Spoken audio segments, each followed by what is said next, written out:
Waalaikumsalam warahmatullahi wabarakatuh. Perkenalkan, saya Fadisa Ulfa akan mempresentasikan tentang kanker otak. Dimulai dari definisi, kanker otak adalah pertumbuhan sel-sel abnormal yang ganas di otak yang dapat merusak fungsi otak dengan menekan jaringan sekitarnya dan mengganggu proses neurologis atau saraf. Selanjutnya ada etiologi. Yang pertama dari faktor genetik atau orang yang mempunyai penyakit keturunan genetik seperti sindrom Carter yang biasa terjadi di wanita, yaitu ketidakadaan kromosom salah satu dari kromosom X. Lalu sistem imun lemah atau mengalami penyakit yang mengganggu sistem imun seperti HIV, terus infeksi virus, biasanya seperti virus cytomegalovirus dan juga Epstein-Barr. Selanjutnya ada jenis kelamin, yaitu wanita sedikit lebih mungkin daripada lelaki terkena kanker otak. Selanjutnya ada faktor usia, biasanya terjadi di usia lanjut atau 60 tahun ke atas.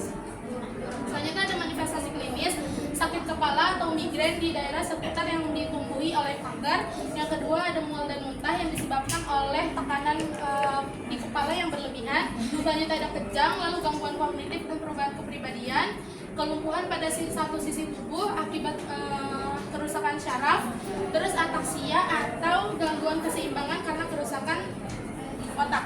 Lalu ada perubahan kesadaran atau mengantuk. Selanjutnya ada patofisiologi. Kanker otak dimulai ketika sel-sel di otak mengalami mutasi genetik yang merusak mekanisme normal pengaturan pertumbuhan sel. Mutasi ini membuat sel-sel tersebut tumbuh dan membelah secara tidak terkendali, membentuk tumor. Tumor ini dapat berkembang menjadi massa yang menginfiltrasi dan menekan jaringan otak sekitarnya. Seiring tumor tumbuh, ia mengganggu fungsi normal otak dengan menekan struktur-struktur vital yang menyebabkan peningkatan tekanan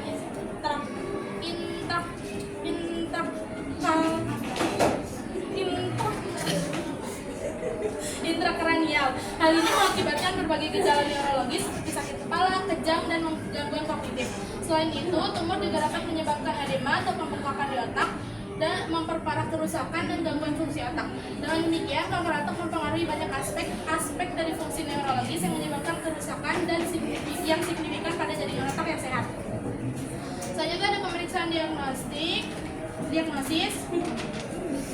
Yang pertama ada EEG, yaitu mendeteksi kelainan saraf pada otak. Lalu MRI, kepala dengan kualitas untuk melihat kondisi otak serta lokasi dan ukuran kanker yang dengan detail. Selanjutnya ada pemeriksaan neurologis yang berfokus kepada berfokus pada saraf. Selanjutnya ada komplikasi, yaitu gangguan motorik, terus edema otak untuk pembengkakan. Yang ketiga ada infeksi. Selanjutnya ada penata laksanaan. Pertama ada operasi atau pengangkatan jaringan kanker yang terjadi di otak. Terus ada terapi okupasi atau perawatan yang punya tujuan untuk membantu seseorang yang mempunyai keterbatasan fisik atau kognitif. Selanjutnya ada terapi fisik dan rehabilitasi.